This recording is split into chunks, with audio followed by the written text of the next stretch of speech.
Hello, and welcome to Simple Blind Luck. I am Blind Luck, and I'll be your guide dog on our little adventure. Alrighty, folks, today, kind of shifting gears just a little bit. Frequent watchers have probably picked up on the fact that I am just a little bit of a fan of the F bodies, of like the Firebird and Trans Am. I like them just a little bit.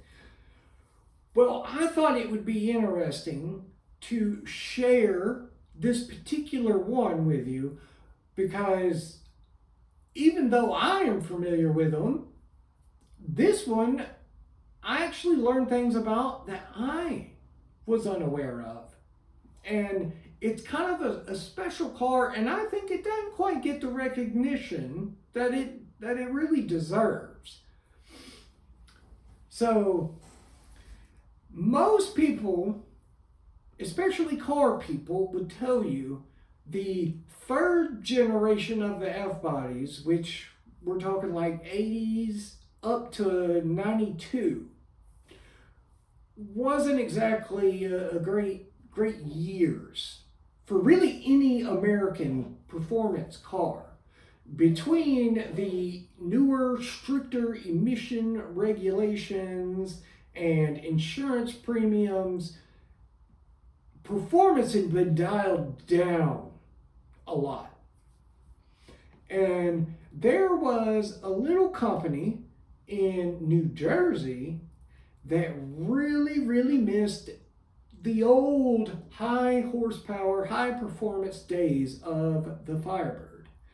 And this company is SLP, or Street Legal Performance. And they decided, you know what? We need to take it back to the good old days and make the Firebird a respectable performance car again. So, in 1992, last year of the third generation, they go and take a Firebird Formula to start with. Now, the Formula was always a good choice for your bargain car guy because you would get all of the performance upgrades, all the way, the best performance options, best motor and suspension package that was available for the Trans Am, but they would not get the ground effects and the spoiler, the aesthetics of the Trans Am. So you got all the go, but you wouldn't quite get all the pretty parts that are on it. So for the bargain car guy, it was the route to go.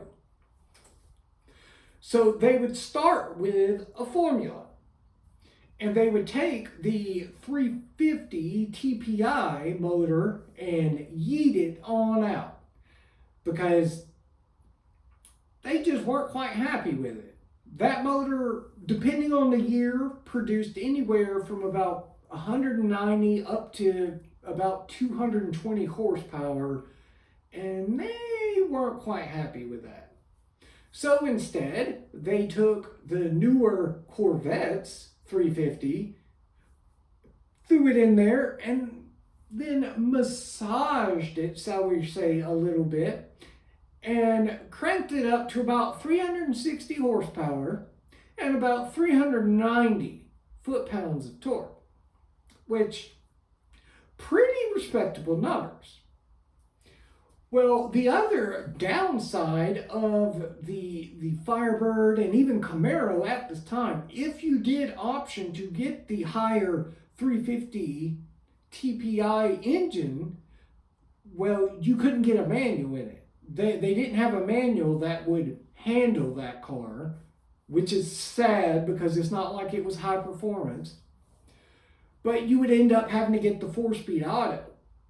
And the people at SLP figured, no, we don't like this either. So, to go along with the Corvette motor, they actually took the ZF 6-speed that was in the new Corvette and squeezed that in the Trans Am as well. Now, they could have stopped right there, and I know many people would be thrilled. Because not only we're going to have a car that performs much better than any other Firebird, we actually have a 6-speed at a time when most American cars, if you could get a manual, you was getting 5. So this was neat, new, 6 speeds, woohoo! But they weren't happy with that. So they did a number of other upgrades, such as you got an aluminum drive shaft. You upgraded the rear end in the car. They understood that, okay, we're improving your ability to go fast, might want to address your ability to slow down. So you actually got some nice Brembo brakes in it. They included better suspension. You also got much wider, meatier tires, so you could actually attempt to put some of that power to the ground. And then they addressed what is admittedly a weak point of these cars, and even the 4th generation of F-bodies, the interior. Now, they didn't go completely crazy with it. They mostly replaced their seats. So you got some nice Recaro racing seats. And you may or may not have gotten a roll cage and a 5-point harness to go in it. I can neither confirm nor deny. Well, no, I can confirm that's what you would get. Along with a fuel cell. So I think you may be beginning to get the picture that this wasn't just a simple, oh, we'll put some exhaust and a stripe kit and call it a new cool vert. No, they redid this whole vehicle. They also would go through and remove your badging on the car, so it is no longer a Firebird. It is now a Firehawk, which personally I think is pretty cool. Now, what did all of this do? Well, your typical Firebird, depending on the version, obviously, whether you had the Trans Am or the Formula or a GTA, at this time you were looking at a mid-6, high 6-second 0 to 60. Once SLP got done, your Firehawk had a 4.5 0 to 60. 4.5 seconds. At a time when the Corvette was like mid 5 seconds. So you're a second faster to 60 than the Corvette. Heck, you're better than a lot of really high-end cars. The new at the time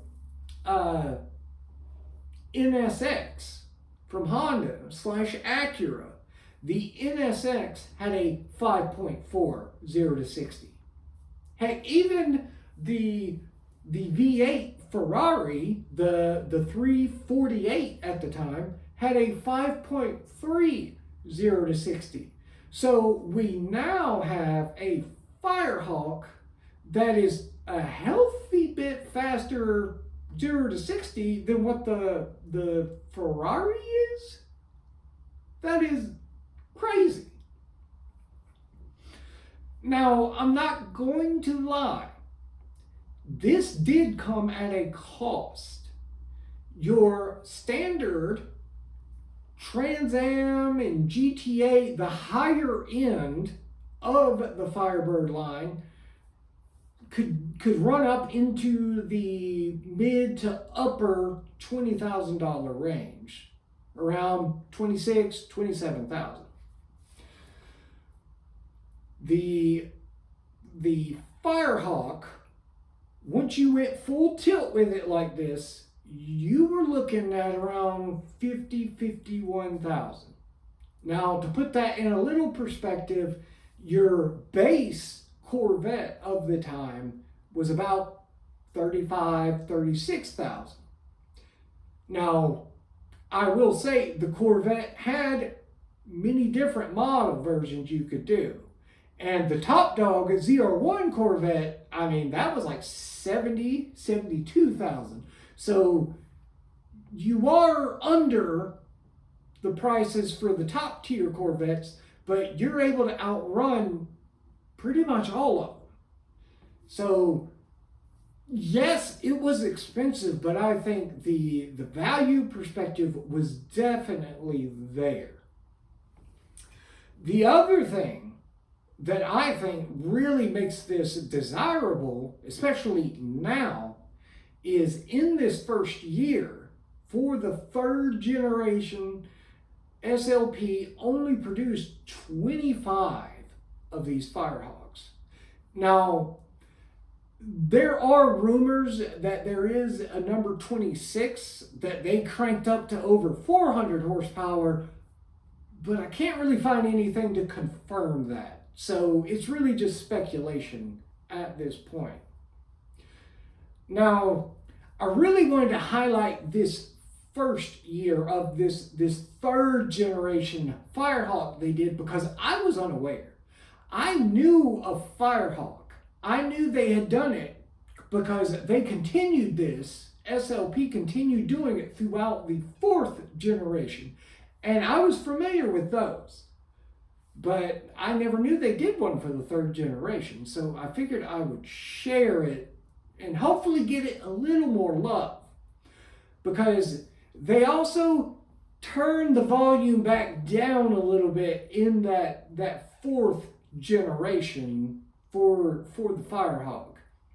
It was still faster. They still started with the formula, and it would still be a decent bit faster than the formula, but not nearly as crazy as that first year. But on the bright side of that, the price was not nearly as crazy. And they would have different levels you could choose from just aesthetic packages to some slight performance to a little more involved. But I wanted to share it because I don't think all that many people know about it or knew of its existence. And I also want to do it as kind of a farewell. I mean, let me know in the comments, were you aware that they even made the Firehawk? Or that they made a third generation of the Firehawk? Let me know in the comments, are you as saddened and disheartened by me as I am that they no longer make a Firebird, a Trans Am, or that Pontiac itself as a whole has kind of flew the coop? It's sad. But I hope you enjoyed this little touch on it. And until next time, I will hear you later.